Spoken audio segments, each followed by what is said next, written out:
très médiatique patron britannique de Virgin, qui a donc lancé sa première, alors c'est pas vraiment une fusée, c'est un avion qui est lui-même porté par un autre avion. Effectivement, il est sorti de l'atmosphère, il était en apesanteur pendant quelques minutes. Des infos qui n'en finiront pas de vous épater, c'est la revue de la presse technologique. David Schiffers, bonjour. Bonjour Cathy. Bienvenue, on est ravis de vous accueillir, surtout que vous avez des sujets passionnants ce matin et notamment on va commencer avec le tourisme spatial. Alors là, ça fait rêver petits et grands, tous ceux qui ont rêvé de prendre un jour une navette spatiale et d'aller dans l'espace, eh bien on le sait, c'est fait, ça a commencé. Alors on a beaucoup parlé de Jeff Bezos pour monter dans cette navette, le fameux patron d'Amazon, mais apparemment il s'est fait couper l'herbe sous le pied. Oui, effectivement, c'est Richard Branson, le patron de Virgin Galaxy qui lui a grillé la priorité la semaine dernière. Pourtant, il avait payé cher, hein. Oui, effectivement. C'était pas gratuit ce vol. Bon, il lui restera, on va en venir, il lui restera encore des quelques priorités, Monsieur Bezos. Ex-patron d'Amazon. Mais effectivement, le premier vol commercial qui a été réalisé donc, par Richard Branson lui-même avec son équipage s'est déroulé la semaine dernière, le 11. C'est un autre patron, pour ceux qui ne le connaissent pas. Oui, effectivement, le vraiment très médiatique patron britannique de Virgin, qui a donc lancé sa première, alors c'est pas vraiment une fusée, c'est un avion qui est lui-même porté par un autre avion. Et effectivement, il est sorti de l'atmosphère, il était en apesanteur pendant quelques minutes. C'est un voyage qui a duré 15 minutes, c'est très court, mais c'est une première et c'est une distance suffisante pour... ils sont montés à 84 000 pieds, enfin 84 000 mètres de la Terre, ce qui leur permet de voir la courbure de la Terre et de nous observer de là-haut.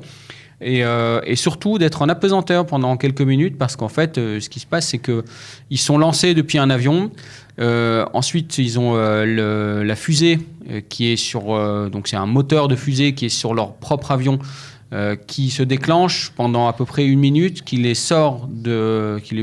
amène à la limite de l'atmosphère. Et là, pendant encore une minute, ils sont...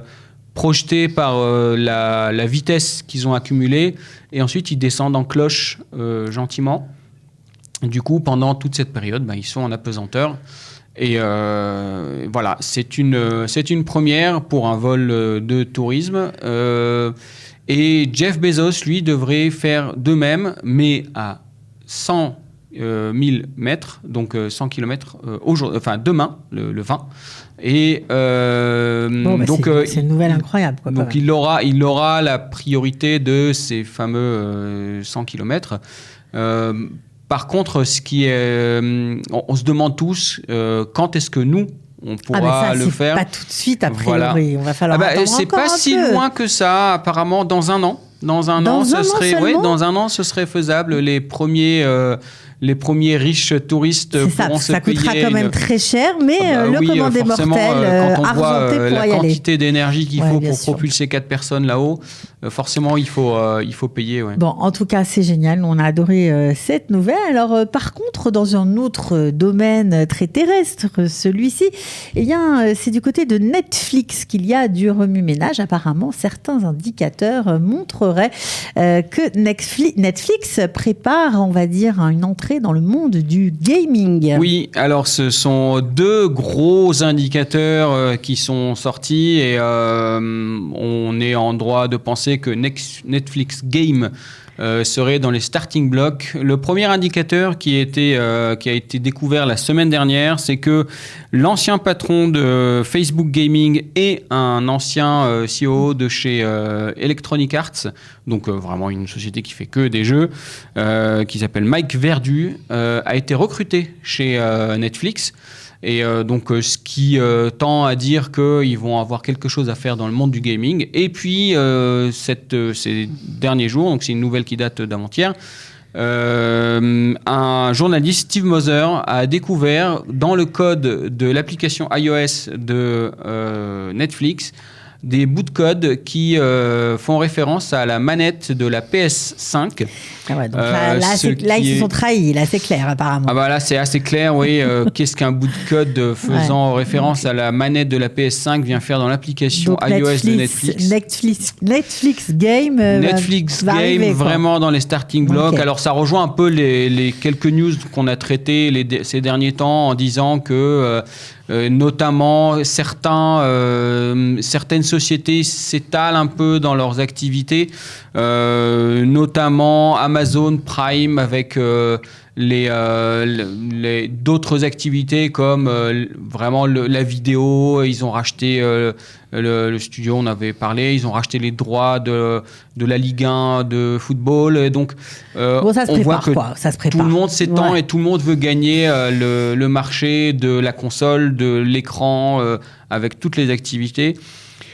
Je pense que ça, comme tous les mouvements, tout le monde veut aller partout et puis tout le monde se recentrera. D'ailleurs, on en vient à la recentration. Exactement, vous dites que tout le monde s'étend, mais Twitter, apparemment, lui, se reconcentre. Oui, effectivement. Alors que Twitter va être notre fil Twitter ? Que va-t-il devenir ? Alors, le fil Twitter va revenir au fil Twitter normal avec les caractères, les 140 caractères qu'on connaît. On ne pourra plus écrire des romans. Par contre, ce qu'on n'aura plus, c'est le fleet. Voilà. Le fleet va disparaître le 3 août. Donc le fleet, pour ceux qui ne connaissent pas, c'est les petites icônes qui apparaissent en haut de l'application Twitter.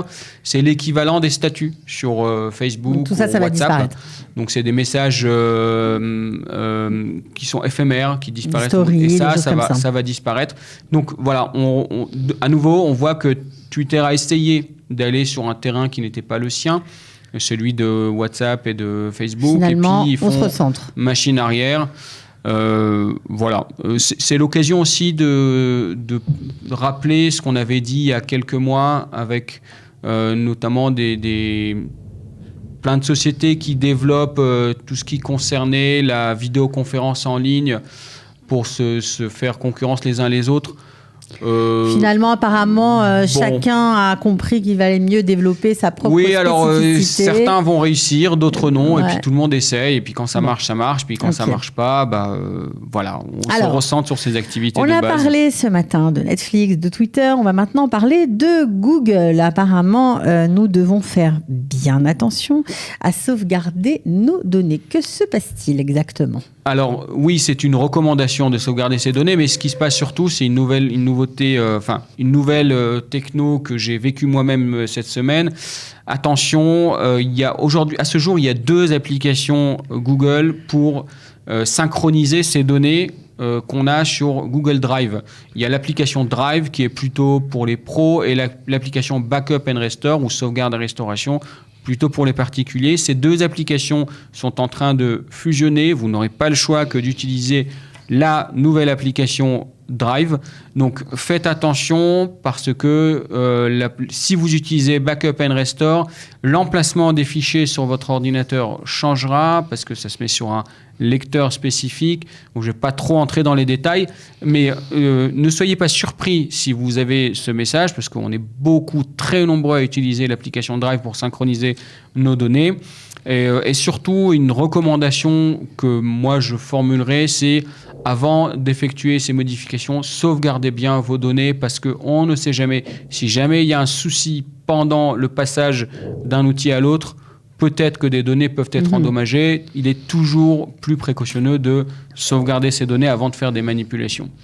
Bon, bien nous, on prend ces conseils avec beaucoup d'intérêt, évidemment, comme toujours, cher David. Alors, on va terminer cette revue de la presse technologique ce matin avec la face sombre du cyber israélien, apparemment journaliste et opposant politique, donc à bien se tenir. Est-ce que vous pouvez nous expliquer qu'est-ce qu'il se passe ? Alors, on se souvient du scandale NSO avec l'application Pegasus qui était utilisée notamment par le CIA qui permettait de traquer, de tracer, de retrouver des opposants politiques et autres qui étaient utilisés a priori à bon escient, mais pas uniquement. Et là, c'est un nouveau scandale qui a été découvert par Citizen Lab, donc c'est de l'Université de Toronto, en association avec Microsoft, qui ont découvert une société israélienne bien discrète qui s'appelle Candiru, et qui développe une application qui permet littéralement d'espionner des cibles. Alors, ça a été utilisé apparemment par des mais qui achète ce genre de c'est très simple. C'est surtout des pays de l'ex-URSS, des pays d'Europe. On parle aussi de l'Arabie Saoudite. On parle de pays, disons, pas très démocratiques et qui utilisent ces applications contre leurs opposants politiques, contre des journalistes. Donc, c'est un outil qui est utilisé à très mauvais escient. C'est a priori la raison pour laquelle cette société Candiru se fait très discrète, même si ils recrutent la crème de la crème du cyberespionnage sorti des rangs de l'armée. Et personnellement, je trouve que c'est un énorme scandale, c'est une honte. On ne devrait pas. Enfin, c'est illégal. C'est illégal, c'est dangereux, c'est immoral. Et oui, c'est israélien. Et franchement, c'est scandaleux. On ne devrait pas autoriser ou laisser faire ce genre de comportement, ce genre d'application, ce genre d'activité. Est-ce que vous croyez que l'État va s'en mêler ? J'espère. J'aimerais bien que l'État s'en mêle. De même qu'on n'a pas le droit de fabriquer, de vendre des armes à n'importe qui.